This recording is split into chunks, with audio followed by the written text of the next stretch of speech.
नमस्कार दोस्तों, आप देख रहे हैं 4 PM महाराष्ट्र और मैं हूं मयूर परीख।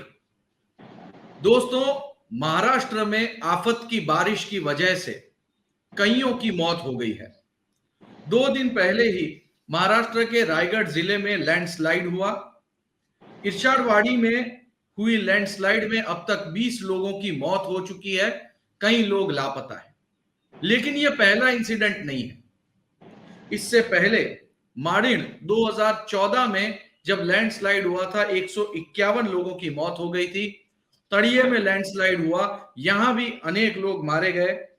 अगर हम आंकड़ों की बात करें तो पिछले 30 साल में महाराष्ट्र में 310 से अधिक लोगों की मौत हो गई है। माफ कीजिए, यह तो सिर्फ मुंबई का डेटा है। मुंबई में 30 साल में 30 बार लैंडस्लाइड हुआ है और 310 लोगों की मौत हुई है, यानी औसतन हर साल 11 लोगों की मौत हो जाती है लैंडस्लाइड में। सोचिए, देश की आर्थिक राजधानी, जिसका पावर हाउस मुंबई सिटी, जहां सबसे अहम ऑफिसेस आई हुई हैं, वहां पर ऐसा हाल है। दोस्तों, सीधी बात है, सरकार कहीं ना कहीं कोताही बरत रही है। इतने बड़े पैमाने पे लैंडस्लाइड होने के बाद भी अब तक कोई मेजर्स नहीं उठाए गए हैं। अगर सरकारी रिपोर्ट की बात करें तो मुंबई में 36 विधानसभा कॉन्स्टिट्यूएंसी है, जिसमें से 25 विधानसभा कॉन्स्टिट्यूएंसी में लैंडस्लाइड का खतरा बना हुआ है। आखिर क्या बात है? मुंबई शहर में इतनी लैंडस्लाइड क्यों हो रही है? महाराष्ट्र में इतनी लैंडस्लाइड क्यों हो रही है? सरकार की जवाबदेही कितनी बनती है? इस समय इस पूरे मुद्दे पर बातचीत करने के लिए हमारे साथ आरटीआई एक्टिविस्ट अनिल गलगली जी मौजूद हैं। अनिल गलगली जी एक जाने माने आरटीआई एक्टिविस्ट हैं। कई मामलों में वो आरटीआई डालते हैं, रोचक तथ्य सामने लेके आते हैं और फिर कोर्ट में भी जाते हैं, सरकार को भी खत लिखते हैं।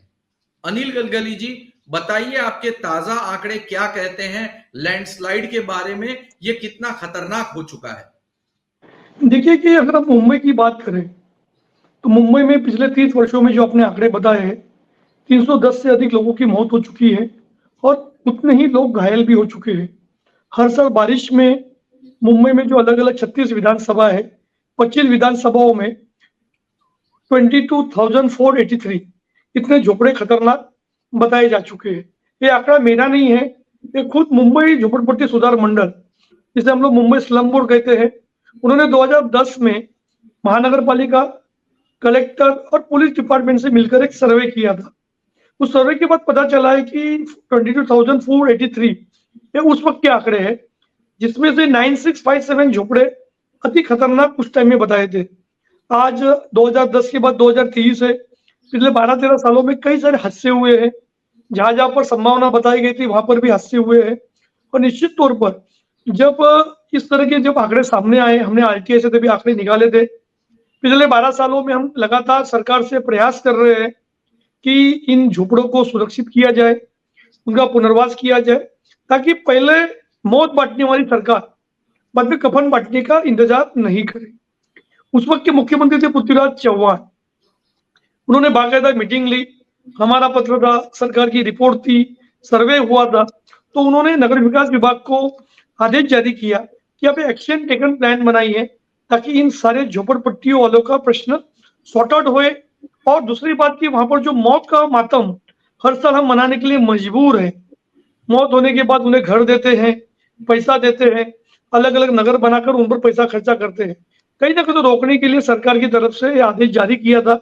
दुर्भाग्य से जो नगर विकास विभाग, जिसके बाद मुंबई महापालिका है, मीरा भाईंदर है, कल्याण डोंबिवली है, उन लोगों ने यहाँ पर अनदेखी की और आज बड़े पैमाने वो वहां पर अतिक्रमण भी हो चुका है। पहाड़ों की स्थिति खराब है, पहले से बदतर बनती जा रही है।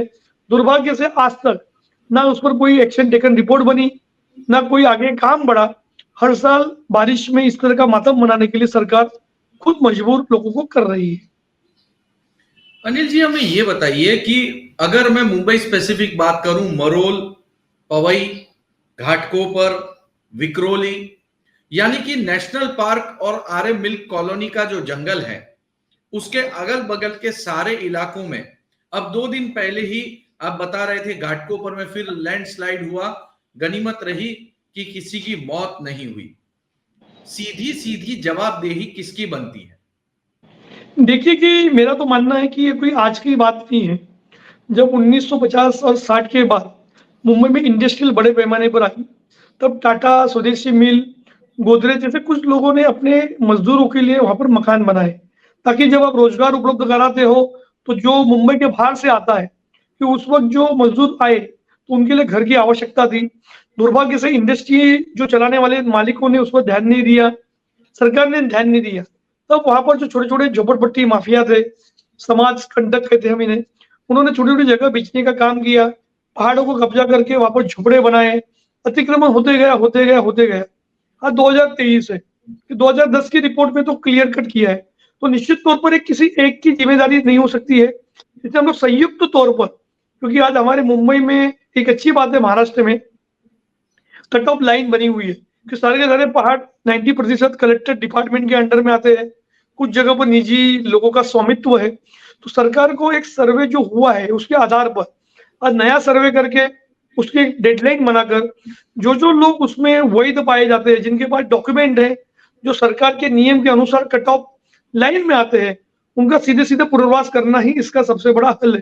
फिर जिम्मेदारी अगर हम तय करेंगे तो 1960 से लेकर 2023 तक कितने सारे मुख्यमंत्री बदले, कितने सारे नगर विकास मंत्री बदले, कितने आयुक्त बदले, कितने अधिकारी बदले। और अगर हम जवाबदेही तय करेंगे तो हमारे पास जेल की कमी हो जाएगी कि किस तरह से किसके गलती की वजह से इस तरह वहां पर अतिक्रमण हुआ, अवैध निर्माण हुआ और वहां पर आज हादसे हो रहे। कहीं ना कहीं तो सरकार को संवेदनशील होकर इन मामलों के लिए आगे बढ़ना चाहिए। क्योंकि रायगढ़ में आपने कल देखा, दुर्घटना हुई, लोग मारे गए, सरकार ने हर एक मृतक के परिवार को 5 लाख, घायलों को पैसा देने का काम किया है, उनका सर खर्चा उठा रही है। सबसे बड़ी बात है कि जब इस तरह के हादसे हो रहे थे तो कुछ लोगों ने क्या किया, रिटर्निंग वॉल बनाने का एक गोरख धंधा शुरू किया। निश्चित तौर पर रिटर्निंग वॉल बनानी चाहिए, मगर जो हमारा जो निवासी इलाका है, जैसे कि मुंबई पुणे हाईवे पर जाते हैं या किसी हाईवे पर जो ज्ञापन की जो अलग अलग जो भी नई नई दीवारें बन रही है, वो पहाड़ से आने वाले पत्थर को रोकने के लिए यूज होती है। मगर यहाँ पर मामला अलग है, यहाँ पर बस्ती है। लेकिन रिटर्निंग वॉल पर मेरे ख्याल से 800 से 900 करोड़ रुपया सरकार की तरफ से खर्चा किया गया है। उसमें डीपीडीसी की तरफ से एमएलए का फंड हो, मेंबर ऑफ पार्लियामेंट का फंड हो, कभी हादसा हो तो उनके लिए पुनर्वास की बात हो, तो कभी कम से कम 1000 करोड़ रुपए का खर्चा हो चुका है। उसके बाद वहां पर जो निवासी इलाका है, टॉयलेट बनाना, वहां पर पाई वाटा बनाना, गटर बनाना, ड्रेनेज लाइन बनाना, उसमें 500 करोड़ रुपए खर्चे हो चुके हैं। कुल मिलाकर पिछले 30 से 35 सालों में सरकार की तरफ से 1500 करोड़ रुपए इन बस्तियों में खर्च हो चुके हैं जो खतरे के मुहाने पर रहते हैं। तो निश्चित तौर पर सरकार को इसका सब ऑडिट करना चाहिए। हम अभी स्टील फर्नीचर के भ्रष्टाचार की ऑडिट कर रहे हैं, महानगर पालिका के जो कोरोना काल के काम की ऑडिट कर रहे हैं, तो क्यों नहीं इन सारे कामों की ऑडिट करेंगे तो ये मुंबई का सबसे बड़ा करप्शन निकला जाएगा। कई जगह पर रिटर्निंग वॉल भी नहीं बनाई गई, मिसिंग रिटर्निंग वॉल है, लेकिन कागज पर वॉल बनाई गई, कागज पर पैसा दिया गया, ना उधर वॉल है ना किसी सुरक्षा है। अभी कल ही भांडुप में एक रिटर्निंग वॉल बनाई थी, वहां पर भी दुर्घटना हुई, वहां के लोगों को शिफ्ट करने का काम सरकार की तरफ से किया जा रहा है। तो मेरा मानना है कोई भी रिटर्निंग वॉल इतनी मजबूत नहीं है जो इन प्राकृतिक आपदाओं को रोक सकती है। और दूसरी बात, ये सारी की सारी आपदाएं प्राकृतिक के बजाय मानवीय गलतियों की वजह से आपदा आ रही है, क्योंकि आपने पहाड़ को तोड़ा, उसका जो डेब्रिज को निकाला, उसके मलबे को निकाला, वहां पर खुदाई की, वहां पर अतिक्रमण किया, तो निश्चित तौर पर एक न एक दिन पहाड़ भी अपने उन पर जो अन्याय हुआ है उसका जवाब मांगेगा। जब जवाब मांगता है तो इस तरह के हादसे बड़े पैमाने पर मुंबई में होते हैं। अनिल जी, ये तो बड़े चौंकाने वाले आंकड़े हैं। 1500 करोड़ रुपए खर्च हुए, लोगों की मृत्यु होने पर 5-5, 10-10 लाख रुपया मुआवजा दिया जाता है। अगर ये पूरा हिसाब निकाले तो 5-6 हजार करोड़ रुपए पिछले 30 साल में हो जाएंगे। निश्चित तौर पर, क्योंकि मेरा तो मानना है कि मैं 2010 से लगातार प्रयास कर रहा हूं, मेरी कई सारी चिट्ठियां हैं, दुर्भाग्य से सरकार में जवाबदेही नहीं है। सिर्फ चुनाव के वक्त ये लोग जुमलाबाजी करते हैं, भाषण करते हैं, मगर एक्चुअल अगर सरकार ने इस चिट्ठियों पर ध्यान देते, कम से कम एक गलती से जवाब तो हमको देते। जवाब तो दूर की बात, कार्रवाई भी नहीं कर रहे। तो मेरा मानना है कि ये सारे मौत के लिए सरकार भी उतनी जिम्मेदार है। क्योंकि लोगों को अगर आपने अल्टरनेटिव जगह दी जो नियम के अनुसार, आज एसआरए बनता है, कल्चरल लैंड पर जो इंक्रोचमेंट होता है तो हमें उनको घर देते हैं, और घर के बदले घर देंगे, मुआवजा देंगे, तो निश्चित तौर पर मौत होने के बाद जो आप एक ड्रामा करते हो, बड़े पैमाने पर पैसे खर्चे होते हैं, चाहे वोट बैंक की राजनीति हो या सहानुभूति की राजनीति हो, अलग बात है। तो मेरा मानना है कि सरकार के पास सारे तथ्य है, सारे आंकड़े हैं, तो सरकार को इन चीजों पर कंट्रोल करने के लिए एक पॉलिसी बनाने की आवश्यकता है। आज आपके पास एक रिपोर्ट है 2010 की, थोड़ा और अच्छा सर्वे करेंगे तो 2023 की भी रिपोर्ट बनेगी। जो आपके नियम के अनुसार जो पात्र होते हैं तो उनको आप शिफ्टिंग कीजिए, उन पहाड़ों को खाली कीजिए, उसको अच्छा शेप दीजिए, पर्यटन के दृष्टिकोण से उसको बढ़ावा दीजिए। आज आपने देखा कि मुंबई शहर में जब पेंगुइन आया तो लोगों ने चिल्लम चाली की, महाराज पेंगुइन कितने करोड़ रुपया महानगर पालिका को कमा के दे रहा है, ये भी बिल्कुल। तथ्य है। क्योंकि आप मुंबई करों को क्या देंगे, मुंबई में क्या है, जूह चौपाटी नहीं है, मुंबई में बड़े बड़े पहाड़ थे जो हमारी राष्ट्रीय धरोहर है।